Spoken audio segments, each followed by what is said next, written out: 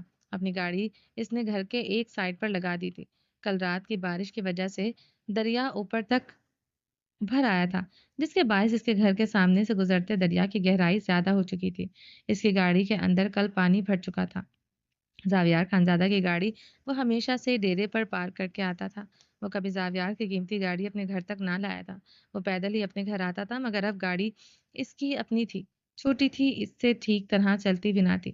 قیمتی گاڑی اور چھوٹی سی سیکنڈ ہینڈ پرانے ماڈل کی سستی سی گاڑی کا فرق تھا، مگر یہ گاڑی اس کی اپنی تھی، اس کی ملکیت، اس کے لیے زیادہ کمفرٹیبل تھی۔ التمش خانزادہ کے ہاتھ میں ایک پیکٹ تھا۔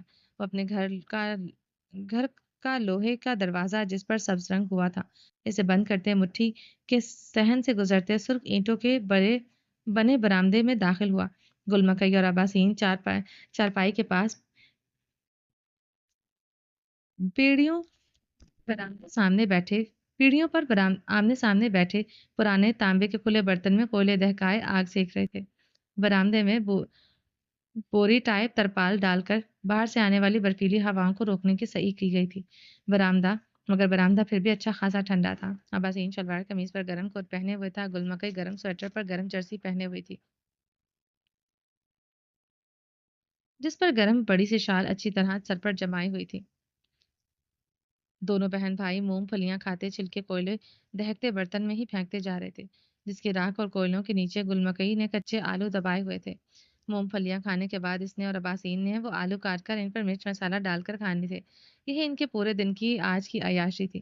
گل مکئی بہت شوق سے مونگ پھلی کھا رہی تھی، جو اس کی من پسندیدہ تھی، اور وہ اخروٹ بھی جو التمش ان کے لیے لایا کرتا تھا۔ السلام علیکم ڈالا۔ گل مکئی التمش خانزادہ کو دیکھتے تیزی سے پیڑھی سے اٹھتے ہوئے اس کی طرف بڑھی۔ اس کی جھولی پر مونگ پھلیاں چاروں طرف برآمدے کے فرش پر بکھر گئی تھی۔ اس کی اس نے اتنی ہڑبنگ مچائی تھی کہ وہ اس جلتے کوئلوں والی بنائی ہوئی انگیٹھی میں گرنے لگی تھی۔ اباسین اس کی کلائی سے پکڑ کر اسے بچاتا نہ تو وہ یقیناً جلتے کوئلوں پر گر جاتی۔ اباسین نے اسے خشمگین نگاہوں سے گھورا تھا۔ گل مکئی کی ہڑبنگ وہ التمش خانزادہ کے ہاتھ میں پکڑے پیکٹ کو دیکھتے سمجھ گیا تھا۔ یہ بے قراری التمش خانزادہ کے لیے نہیں، اس پیکٹ کے لیے تھی، جو اس کے ہاتھ میں پکڑا۔ اباسین نے مڑ کر التمش خانزادہ کو نہیں دیکھا تھا، نہ سلام کیا۔ وہ ویسے ہی بیٹھا اپنے ہاتھ سیک رہا تھا۔ وعلیکم السلام، التمش خانزادہ کہتے جلدی سے وہ شاپنگ بیگ اپنی کمر کے پیچھے کر گیا تھا۔ گل مکئی کی فطرت سے وہ واقف تھا، وہ اس پیکٹ کو جب تک کھول کر نہ دیکھ لے گی اسے سکون نہیں آئے گا۔ التمش خانزادہ نے اپنے پیچھے چھپائے شاپنگ بیگ کو کھولتے اس میں سے زمر کے لیے لائی ہوئی مخصوص چیز بڑے احتیاط سے جیکٹ کے پیچھے ہاتھ میں لے جاتے اپنی قمیض کی جیب میں ڈالی تھی۔ لالا، کیا ہے؟ اخروٹ ہیں اس میں۔ وہ بے تابی سے اس کی کمر کے پیچھے ہاتھ لے جاتے وہ پیکٹ کے ہاتھ سے چھین چکی تھی۔ اگر وہ اسے نہ دیتا، نہ دکھاتا، وہ ساری رات روتے ہوئے گزار دیتی۔ تجسس کے مارے کوئی بعید نہیں تھا وہ اس کے کمرے میں چلی آتی۔ گل مکئی ایسی ہی تھی، سادگی اور بھولے پن میں زمان خان پر گئی تھی۔ گل مکئی نے پیکٹ کھولتے دیکھا، اس میں ریڈی میڈ جوڑے تھے، وہ زمر خان کے لیے لایا تھا۔ لالا، یہ میرے لیے ہیں؟ گل ان پانچوں جوڑوں کو ایک ایک کرتے نکالتے چارپائی پر پھیلا کر دیکھنے لگی۔ اب کی بار اباسین خان نے بھی مڑ کر ان جوڑوں کو بغور دیکھا۔ تمہارے لیے نہیں ہے، تمہاری بھابھی کے لیے ہیں، ویسے بھی یہ تمہارے سائز کے نہیں ہیں۔ التمش خانزادہ کپڑے رول کرتے شاپنگ بیگ میں ڈالنے لگا۔ لالا، یہ ہمارے سائز کا ہے، اس کے پیچھے لکھا ہے میڈیم، ہم کو میڈیم اسمال دونوں آ جاتا ہے۔ وہ التمش کے ہاتھ سے پھر سے وہ شاپنگ بیگ چھین چکی تھی۔ گل، یہ مجھے دو، تمہیں اور لا دوں گا۔ التمش خانزادہ نے اسے دیکھتے سنجیدگی سے کہا۔ وہ شاپنگ بیگ اپنے سینے سے لگا چکی تھی۔ کب لا کر دیا ہمیں کپڑا؟ نہیں لا کر دیا، مگر اس حسین چڑیل کے لیے لے آیا۔ گل مکئی کے حسین چڑیل لفظ پر اباسین کو کھانسی کا دورہ پڑا تھا، مگر التمش کو پتہ چل جاتا یہ نام اس نے دیا ہے تو یقیناً اس کی پھینٹی ضرور لگاتا۔ گل، پچھلے مہینے تمہیں پیسے دیے تو تھے، تم اپنی سہیلی کی مورے کے ساتھ جا کر خود لائی تھی۔ التمش نے اب دانت پیسے تھے، اسے نہیں پتا تھا زمر خان کے لیے کپڑے لینا اتنا مشکل ہوگا۔ پہلی مرتبہ لڑکیوں کی شاپنگ کی تھی، اسے بازار میں بھی عجب سی خفت ہو رہی تھی۔ وہ مخصوص چیز لیتے ہوئے تو پسینہ پسینے ہوا تھا، مگر وہ کیا کرتا؟ اس نے زمر خان کی ساڑی کے ساتھ ہر چیز جلا دی تھی جو وہ اس ساڑی کے نیچے پہنے ہوئی تھی۔ اب یہاں گل اس کے گلے پڑ گئی تھی۔ وہ کپڑے ہم نے ایک بار نہیں پہنا، ہم نے اپنا سہیلی کی شادی پر پہنا تھا، مگر اس کا بارات ہی نہیں آیا تھا۔ گل مکئی وہ پیکٹ سینے سے سختی سے لگائے بولی تھی، کیوں؟ التمش جھنجھلاتے ہوئے سوال کر گیا، نگاہیں اپنے کمرے کے بند دروازے پر تھی۔ وہ اگر اس بحث سن لیتی تو یقیناً یہ کپڑے آگ میں جھونک دیتی کہ یہ کپڑے نہیں پہننے جس پر اس کی بہن نظر رکھے ہوئے تھی۔ ظفر خان کی فطرت کو وہ جانتا تھا، اسے ہر بات سے واویلا کرنے کی عادت تھی۔ نہ بھی ہوتی تو اس کے ساتھ وہ ایسا ہی سلوک کرتی تھی۔ وہ اس کا ہونے والا بغیرت دلہا اپنا جیسا کسی بغیرت لڑکی کا ساتھ بھاگ گیا۔ گل مکئی نے منہ سے گالی سنتے اباسین اور التمش خانزادہ نے اسے شراربار نگاہوں سے گھورا تھا۔ یہ کیسی تمہاری زبان ہوتی جا رہی ہے؟ قابو پاؤ اپنی زبان پر گل، ورنہ چھری سے کاٹ ڈالوں گا۔ التمش خانزادہ نے جان بوجھ کر اسے بری طرح سے گھرکا تھا تاکہ وہ روتے ہوئے پیکٹ چھوڑ دے۔ گل اس کے کھرکنے پر سوں سوں کرتے رونا شروع ہو چکی تھی، مگر کپڑوں والا پیکٹ نہیں چھوڑا تھا۔ التمش اچھا خاصا جھنجھلایا تھا۔ وہ ایسا کرو، تم وہ کپڑا تم اپنی بیوی کے لیے لے لو جو ہم اپنا سہیلی کی شادی کے لیے لایا تھا۔ گل اس پیکٹ کو کسی قیمتی متاع کی طرح خود سے لگاتے سوں سوں کرتے بولی۔ گل مکئی ایسی ہی تھی، اپنی چیزیں سے زیادہ دوسروں کی چیزیں پسند آتی تھی۔